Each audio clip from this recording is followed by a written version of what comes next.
Once again.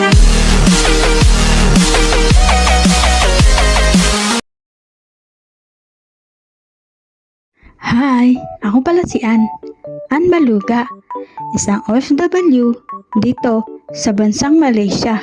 Tara, samahan niyo ko!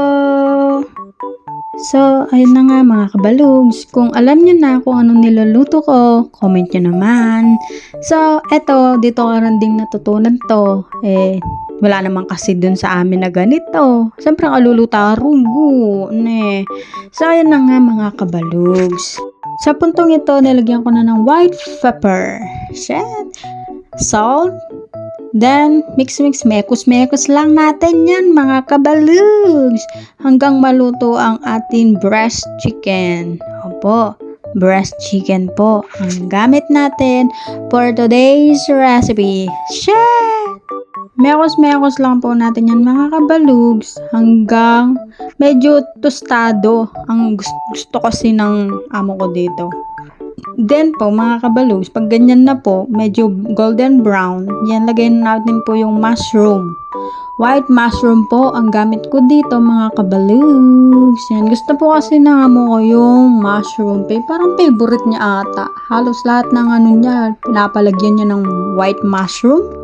After that mga kabalugs, yan, hintayin natin maluto ang white mushroom kasi medyo makunat yan Maganda kasi yung medyo soft na medyo Then after that mga kabalugs, lagyan na natin ng pesto.